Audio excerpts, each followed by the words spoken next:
जय श्री राधे। पूज्य श्री सद्गुरुदेव भगवान के चरणों में प्रणाम। ऑफिस के कार्य करते करते नाम जप या भगवान का स्मरण कैसे करें। संत भगवान कहते हैं हम ऑफिस में निरंतर 8-10 घंटे कार्य करते हैं, तो उस दौरान भगवान का स्मरण कैसे करें।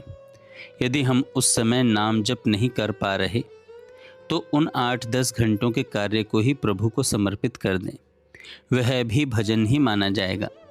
मान लीजिए हम ऑफिस में बैठे हैं, जब समय है तो नाम जप कर सकते हैं, लेकिन जब कार्य करना है तो एक साथ 2 कार्य संभव नहीं हो पाएंगे।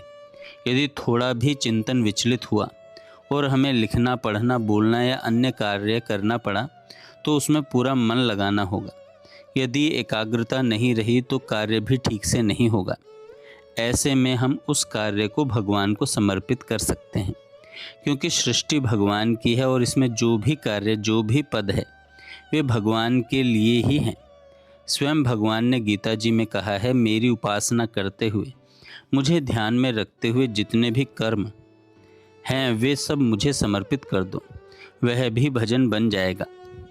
जब समय मिले तो हम राधे राधे जप सकते हैं, और जब समय ना मिले तो जो कुछ भी हम एकाग्रता से लिख रहे हैं, बोल रहे हैं या कर रहे हैं, वह भगवान को समर्पित कर दो।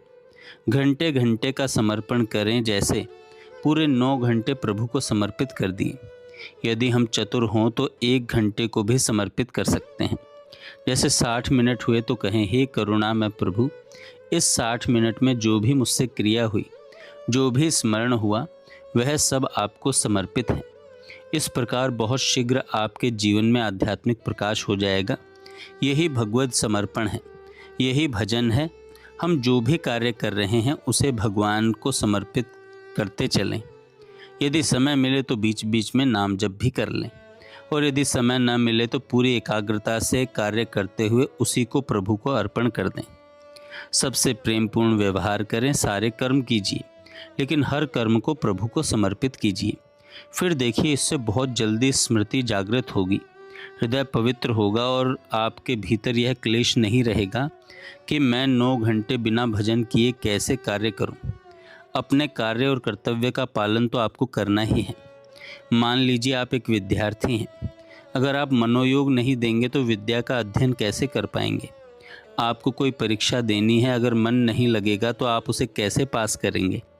जब कोई कार्य सम्यक रूप से करना हो तो उसमें इंद्रियां, मन दोनों लगाना पड़ता है। अगर मन कार्य में लग गया तो फिर हम नाम जप कैसे कर पाएंगे।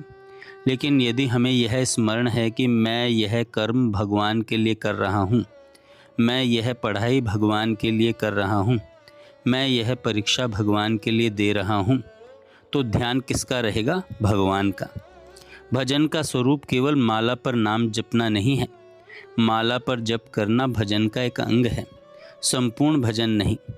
भेष, उद्देश्य और क्रिया, ये तीनों जब एक हो जाएं तो भजन बन जाता है। जैसे आप गृहस्थ वेश में हैं, गृहस्थ कार्य कर रहे हैं, लेकिन उद्देश्य भगवान को समर्पित है, तो आपका प्रत्येक कदम, प्रत्येक क्षण भजन कहलाएगा। इस बात पर विश्वास कर लीजिए, हम जो कर रहे हैं भगवान के लिए कर रहे हैं, भगवान की दी हुई शक्ति से भगवान के लिए कर्म कर रहे हैं, और इस भाव के साथ कर्म करेंगे तो स्मृति में रहेगा, मुझे यह कर्म भगवान को समर्पित करना है। इसी से भगवत प्राप्ति हो जाएगी, इसी से भगवत प्राप्ति हो जाएगी। जय श्री राधे।